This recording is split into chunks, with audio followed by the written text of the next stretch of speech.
criei o título de Microbiômica, História, Presente e Futuro. Meu nome é Maria Fernanda, eu sou orientada pelo Dr. Marcelo Carazoli, e eu vim trazer um pouquinho sobre o que é, né? O que se entende por microbioma? Então, o microbioma pode ser entendido como o coletivo de micro-organismos quando estudados em sua integralidade, reduzindo-se ao máximo os vieses ocasionados por técnicas de estudo. É um conjunto de micro-organismos que habitam um determinado ambiente, né, razoavelmente bem definido, que possuem propriedades físico-químicas distintas. Então, aqui eu retirei de um artigo de revisão, onde eles determinam que é um conjunto de micro-organismos, pode ser bactérias, fungos, arqueias, protistas, alguns tipos de algas que vivem todos juntos, de uma maneira que eles se entendam, e aqui eles determinam como uma atividade do teatro, né? Então, o palco que esses micro-organismos vão atuar, vão estar juntos, trabalhando e convivendo e se beneficiando, de certa forma.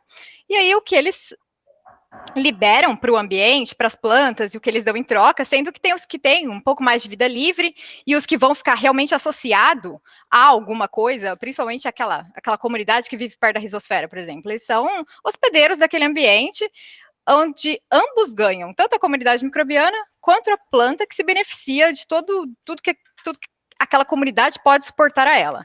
Então, aí eles estão em um determinado ambiente, o bioma deles, e temos os seus metabólitos, o que eles vão liberar, seja moléculas orgânicas ou não, algum tipo de toxina, às vezes para se blindar de outros, ou mesmo para combater algum tipo de patógeno, ajudar as plantas, ou para tentar sobreviver naquele ambiente. Então, continuando. E como que a gente estuda, né, esses microbiomas? Desde a célula até o conjunto. Então, com os anos, foram desenvolvidas diversas técnicas de microbiomas, que abrangem desde estudos individuais das células para buscar informações mais desconectadas, como fenótipos e padrões de colonização, até a obtenção de dados multidimensionais das metaômicas, que acabam sendo agora as atuais combinações, né, que estão fazendo, que a gente consegue ter a visão real de um conjunto com muito mais informação, permitindo informações mais complexas e refinadas, né, que é o caso, por exemplo, da metataxonômica ou da combinação de proteoma e metabolômica, RNA, né, então transcriptomas e proteômicas. Então aqui eu coloquei, né, que é para tentar descobrir quem que são esses potenciais micro-organismos que estão lá. Então, aqui tem os estudos de células, que foram lá no começo, com a microscopia, com a cultura, que ainda é utilizado e nem um pouco ultrapassado, só que teve toda uma complementação, né, dessas técnicas, elas estão sendo todas associadas agora. Então, o que eles podem possivelmente estar fazendo? Então, um potencial metabólico dessas comunidades, e o que eles estão fazendo, né? E aí a gente já vai para a real função desses micro-organismos. Então, a gente já consegue enxergar atividades metabólicas, todas as rotas. Então, desde o estudo das células até os DNAs que vieram com o metabarcode, que é o 16S, o ITS, metagenômica. Aí depois, com o estudo de RNA, que tem transcriptoma, metatranscriptoma, e proteômica, metaproteômica e a metabolômica.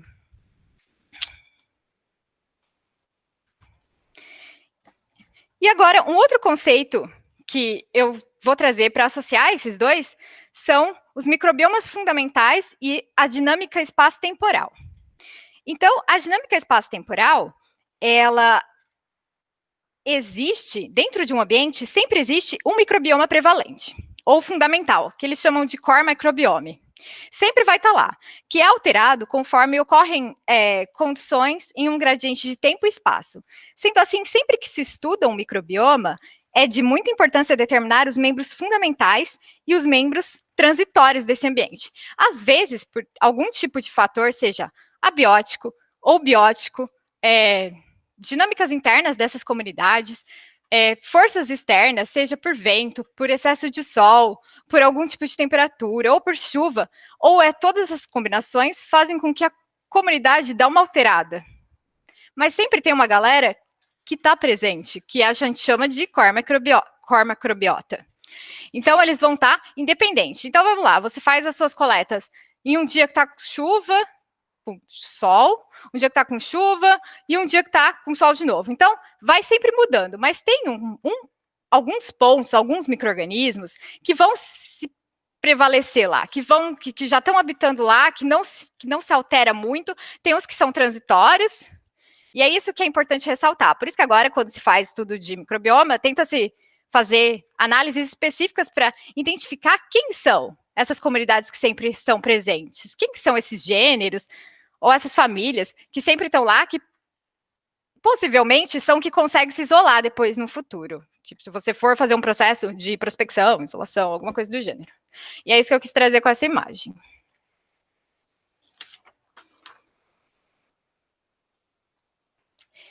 E agora, uma pergunta não menos importante, por que estudamos os microbiomas? Então, qual que é a importância de se entender como funciona toda essa comunidade e o que eles estão fazendo? Hoje se sabe que os micro-organismos podem hospedar. Hoje se sabe que os organismos podem hospedar micro-organismos que coevoluíram junto com eles. Então, há uma junção dos estados fisiológicos de ambos, sejam para as plantas, para animais como um todo, e até mesmo para os organismos unicelulares. Assim, o entendimento de um avanço entendimento do sistema como um todo, uma visão filosoficamente definida como holística, que é o que eu trouxe aqui na imagem.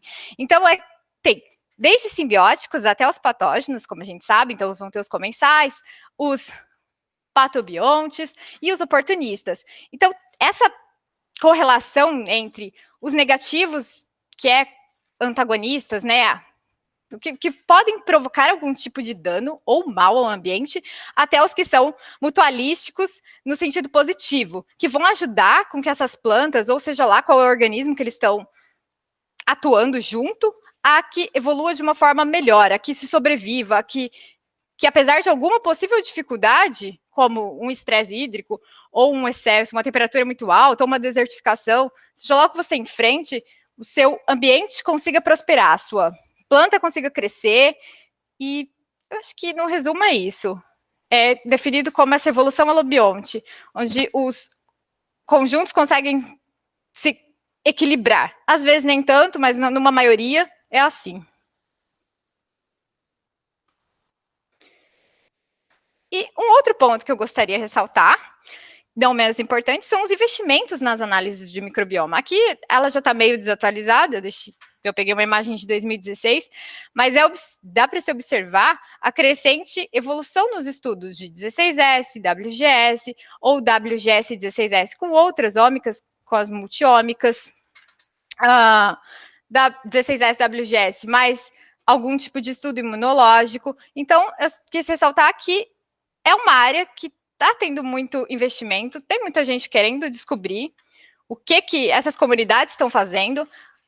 Mais para frente eu vou falar um pouquinho sobre as comunidades sintéticas, que é um outro tipo de interesse, mas que veio daqui, então tem um estudo prévio para depois evoluir, para se selecionar realmente uma comunidade que possa ajudar a sua plantação. Estou falando no nível agronômico porque é o que eu tenho mais conhecimento, mas tem muito interesse nessas partes, de como se evoluir e selecionar conjuntos que possam ser aplicados para outros tipos de tratamentos. Então, a partir de agora, eu vou começar a apresentar um pouquinho sobre os grandes projetos de microbiomas. Aqui eu quis ressaltar o projeto do microbioma humano, que começou lá em 2007, terminou em 2014. Ele foi um dos primeiros, depois dele se derivou vários, dentro do próprio conjunto, né, humano, analisando específicas coisas relacionadas ao corpo humano, mas depois já veio outros, que eu também trouxe um pouquinho, e aqui eu trouxe uma imagem para meio que refletir o que o trabalho buscou. Então, eles fizeram um estudo onde eles conseguiram entender quais eram as famílias que tinham mais destaques dentro das diversas partes do nosso corpo. Então, aqui eles ressaltaram a actinobactéria, as bacteroidetes, as cianobactérias, os firmicutes, que dá para ser observado aqui, que cada uma delas compõe alguma parte específica do nosso corpo, e mais ou menos, qual que se ressalta mais. Acho que esse foi um começo dos estudos do microbioma, começou muita coisa com o humano, depois fizeram de pacientes de diabetes tipo 1, tipo 2, começaram a ver diversas outras relações, que as microbiotas eram diferentes, o que eram igual. Então, foi o primeiro start, eu considero, pelo menos, para que outros estudos pudessem avançar. Aí, a partir desse, veio o projeto do microbioma da Terra. Então, aqui, eu selecionei, eu destaquei um dos resultados dessa pesquisa para mostrar que as amostras que estão associadas, né? Eles buscaram desde águas do oceano, então sedimentos, a água, a superfície dessas águas, até águas não salinas. Então aqui eles já determinam, como micro-organismos, comunidades de vida livre e comunidades associadas a hospedeiros. Aí, pode falar, professor, desculpa. Não, desculpa. Esse artigo foi publicado agora esse ano, 2020, Thomson? Sim, professor, é uma revisão. Excelente, excelente. Ok. É bem legal, eles compilaram bastante coisa. Fizeram até um vídeo. E aí, eles mostram todos os lugares que foram feitas coletas de animal, plantas, para meio que ter uma ideia do que seria esse microbioma da Terra, né? Eu ressaltei um dos resultados que eles apresentam aqui, que é para mostrar que dos micro-organismos, né, que estão associados a algum hospedeiro, o mais diverso, que possui uma comunidade mais diversa, é a rizosfera, as plantas da rizosfera, né? Então, a comunidade que vive nela, que realmente é muito rica, seja principalmente pelo solo ou por tudo que se agrega às raízes. E aqui também eu ressaltei que as águas não salinas possuem uma diversidade considerável, mas está abaixo da média. E os sedimentos, também não salinos, têm uma alta diversidade. Então, acho que esses foram os pontos mais importantes desse trabalho. E um outro trabalho, depois que fizeram do ser humano, da Terra, fizeram o microbioma referência dos oceanos. Então, que é o trabalho do Tara Oceans, que eles fizeram inúmeras coletas também no Oceano Pacífico Norte, no Mediterrâneo, no Atlântico Norte. Todos esses pontos foram onde eles coletaram. E eu gostaria de ressaltar aqui também alguns dos resultados deles, que eles tiveram, eles têm diversos, mas o que eu mais achei interessante é que eles observaram a diversidade microbiana entre norte e sul. Então, mais próximo ao nível do Equador, e quanto mais longe dele, olhando a latitude, observando a temperatura. Então, quanto mais frio a gente está, menor a nossa diversidade, e mais longe também da linha do Equador. Aqui também, elas estão bem clarinhas, então estão um pouco longe, mas a temperatura já é um pouquinho maior. Então, aqui a gente já tem uma diversidade maior. Então, provavelmente, pelas comunidades serem formadas basicamente por mesófilos, ou a maior parte, né, os extremófilos serem menos, óbvio. Então, eles são os que mais ressaltam. Uma temperatura, uma faixa de temperatura a partir de 15, 10, 11, 12, 15 graus, 20 graus. Mas também é uma oportunidade de se saber se você está buscando extremófilos, mais ou menos em que sentido você teria que tomar. E aqui, um outro resultado que eu achei interessante é que eles observaram 3 faixas dos oceanos quando eles fizeram as coletas. Então, esse SRF aqui seria a superfície das águas. Esse DSM é até onde eles têm registro de ter clorofila no oceano. Então, que ainda tem uma luminosidade que as plantas do oceano consigam produzir clorofila. E esse meso é 600 metros de profundidade. Então, essas duas comunidades, tanto a da superfície quanto a do DCM, eles são parecidos. Não tem muita diferença. Já quando a gente olha a comunidade que vive no meso, a gente nota uma diferença considerável perto desses 3 pontos que eles coletaram. Que também deve ser uma comunidade completamente diferente, visto que não tenha provavelmente luz. Eu acredito que não. Acho que não mesmo. Porque se chega até o DCM, não tem luz. Então, não se sabe muito bem ainda como aquela comunidade vive. tem outras características, deve ter outros tipos de requisitos para sobreviver àquele ambiente e até mesmo que tipo de trocas eles fazem lá naquele ambiente que eles vivem. E aqui, eu já falei essa imagem algumas vezes, alguns já vão se recordar ou não, mas eu conheço bastante. Eu trouxe falando sobre os microbiomas na agricultura. Eu puxei a sardinha um pouquinho para o meu lado, então eu busquei a Agave para falar sobre esse trabalho que foi feito, onde ele observou as diferentes partes da planta, e aí ele estabeleceu uma comunidade, quais eram as comunidades que se dividiam em solo, endosfera e episfera, né, que seria o solo, o que seria a superfície da raiz e o endo da raiz, e entre as 3 plantas. Eu ressaltei desse trabalho, que, na verdade, o que eu destaquei, que o autor fala, é que nesse estudo, o pesquisador ele relatou que as plantas nativas, então a Agave desert, são mais capazes de sobreviver em ambientes com estresse ambiental. Então, é por isso que ele observou a Agave desert, a Agave tequilana e a salmiana, visto que essas já são cultivadas de uma forma para extração, enquanto essa é de um ambiente, a desert é de um ambiente rústico do deserto, do semiárido da Califórnia. Então, ele diz que nesses conjuntos de micro-organismos da Agave desert, isso pode ter uma comunidade mais resistente a estresse abiótico, e daí veio o interesse da pesquisa, que é um pouco do que a gente também está tentando explorar. Ele fala também que a planta é extremamente interessante para a produção de biocombustíveis e que isso seria uma das observações, já que está se começando muitos resultados com a utilização dela. E uma coisa que ele chama atenção é que os fungos dessas comunidades, que são os em azuis, os em vermelho são de bactérias, desses gráficos de Venn, elas são mais estabelecidas pela biogeografia do que necessariamente pelo desenvolvimento da planta, visto que uma comunidade, tem alguns estudos que relatam que elas são estabelecidas desde o começo, então, geralmente elas se iniciam nas raízes, né, e vão se desenvolvendo conforme a planta vão crescendo, sendo que algumas ficam em alguns locais, elas vão, conforme a planta vai se desenvolvendo, elas vão ficando, e outras vão morrendo, porque a planta não vê necessidade de continuar com aqueles micro-organismos que estavam com ela.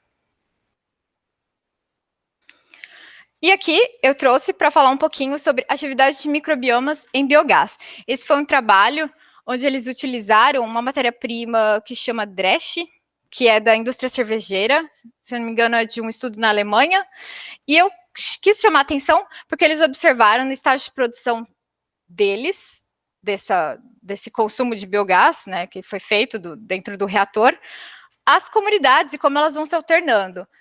Então, isso é um indicativo de que se você descobrir alguma comunidade que pode estar atuando, que possa estar melhorando o seu processo, você pode ou dar o start do processo com ela, ou fazer uma forma de selecionar e aumentar o seu processo produtivo de alguma forma. Eu não sei exatamente como funciona a cadeia de biogás. Pode falar, professor. O que significa esse G? Eu não entendi direito Isso aí, peraí, fase S, 1, 2, 3. Será que é o desenvolvimento do...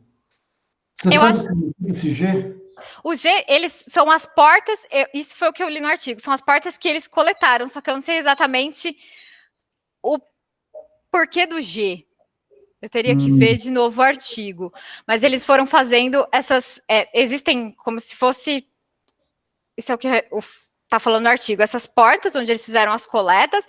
Esse é um reator que rodou... Tipo, ele já estava rodando, então eles foram colocando a matéria para ser consumida, mas ela já estava vindo de um outro processo. Então, eu não sei se eles começaram com uma outra comunidade, aí eles foram observando para ver o que queria retornar. Eu não me aprofundei muito nesse artigo, professor. Agora, cada tracinho desse significa o quê? Os mais presentes... Tá bom, um tipo de organismo, né? E a intensidade, a presença relativa. Eu imagino que essa curva aí da direita seja a evolução da produção de biogás, né? Imagino. Sim, eu acredito que sim, porque aqui tem o H2S, o ácido acético. Beleza, é isso mesmo. Tá certo. O ácido propiônico. Que tá vindo aí da... Tá legal, beleza. É da produção. eu realmente não entendo muito como se faz o processo disso, mas é uma das formas que aparentemente estão tentando estudar. Bom, e o nosso projeto, o projeto regular, também tem um pouco de entender a microbiota dentro do bioreator de biogás. Achei relevante, achei interessante. Isso aqui para a gente vai ser super importante, entender direito como é que é e como você falou, né? Como é que a gente pode Sim, aumentar a eficiência adicionando os micro-organismos certos na hora certa. sim, Beleza. exatamente. Então, após apresentar alguns casos mais famosos e outros que eu acho que já têm diversos estudos, alguns nem tantos, como os da Gavi, mas que dá para ser aplicado, o futuro, o que faremos com os micro-organismos, né? Então, nessa imagem, eu tentei trazer o que podemos mostrar das aplicações dos microbiomas, com o entendimento do sistema microbiano. Podemos tentar promover melhorias, tanto na saúde, como eles falam, na medicina, em elaboração de produtos baseados em microbiotas, e quanto no ambiente, especialmente considerando o impacto potencial na ciência de precisão, então na medicina e na agricultura. E aí eles colocam que isso seria essa única saúde, combinando uma bioeconomia com essa associação do ambiente com o microbioma, e aí gerando resultados específicos. Tem um caso, um estudo de um professor de Israel que ele está fazendo dietas personalizadas baseadas na microbiota e em outras comparações que ele faz de cada pessoa. E agora parece que ele já é uma patente que ele já licenciou em Israel e nos Estados Unidos. Então, é um dos exemplos que pode ser aplicado. Imagina que num futuro não muito distante, a gente já vai ter uma medicina de precisão que consegue estabelecer o que é melhor para você, visto que você tem alguma condição de saúde, seja como diabetes ou alguma outra doença como aterosclerose, e aí você poderia remodular a sua dieta e a sua comunidade para que ela agisse de uma maneira mais eficiente. A mesma coisa a gente espera que aconteça com a agricultura, para que possa melhorar os processos de produção e não apenas, mas cultivar em ambientes que às vezes não é tão rico ou que falte alguma coisa e que uma comunidade microbiana poderia ajudar essas plantas. E aqui o futuro das comunidades sintéticas baseadas em microbioma. Eu trouxe essa imagem para tentar mostrar isso. Eu coloquei como futuro, mas já tem diversos estudos e tem algumas empresas que já estão tentando fazer alguma coisa, pelo que eu andei pesquisando, com as comunidades sintéticas. Pegando o gancho do slide anterior, né, de se vender essa ideia, aqui eu tenho as amostras isso são plantinhas de milho, onde tem o peso seco, peso fresco e o peso seco de plantas que foram não inoculadas e plantas inoculadas. Então, na figura B, temos um gráfico mostrando que as plantas inoculadas não inoculadas, de peso seco e fresco, de milhos depois de 4 semanas de crescimento. As plantas que foram inoculadas mostraram até 3 vezes mais biomassa do que as que não foram inoculadas. Então, aqui tem as fotinhos das raízes. Nessa figura C, as plantas da esquerda, aqui, foram suplementadas com solução nutriente, o normal que é adicionado, enquanto as da direita foram administradas com essa comunidade sintética, mostrando que houve realmente um crescimento considerado dessas raízes e do desenvolvimento da planta, sendo que as duas estão na mesma idade. Fernanda, Oi. você lembra como que eles fizeram a inoculação desses micro-organismos? Porque eu lembro quando eu trabalhava com endofítico, isso era um problema. Então, Fábio, esse trabalho é do Jaderson, lá do Paulo Arruda.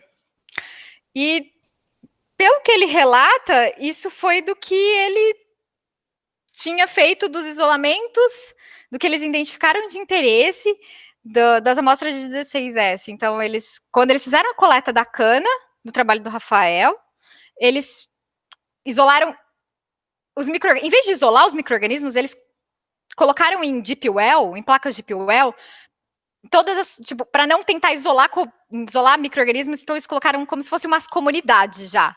E aí eles foram vendo que tinha benefício, e pelo que ele relata, eles adicionaram o que seria essas comunidades. Então, são conjuntos, não é bem, tipo, deve ter de tudo, dá-se a entender isso, entendeu? Eu não sei explicar exatamente, mas... Na verdade, a minha pergunta é mais sobre a inoculação em si. De Que como foi você feito o adiciona. processo. De como você adiciona no milho tratado do não tratado, sabe? Se você cresce ela no meio de cultura, ressuspende água e coloca, sabe? Se você adiciona direto no solo, faz Entendi. tratamento em semente, coisas assim. Nossa. Eu posso rever isso. Eu realmente não lembro. Mas eu sei que ele fez todo um processo de acompanhamento e agora já ele até criou o próprio sistema Arduino dele, que faz isso na casa de vegetação. Então ele consegue ver exatamente o crescimento. Mas eu acho que ele adicionou ao solo, só que faz muito sentido, deve ter sido uma solução. Porque essas plantas já estavam, aparentemente, pelo que ele falou, elas foram plantadas de fato. E não foi, tipo, micropropagação nem nada do gênero. Legal, Que eu me obrigado. lembrei isso. Imagina, desculpa.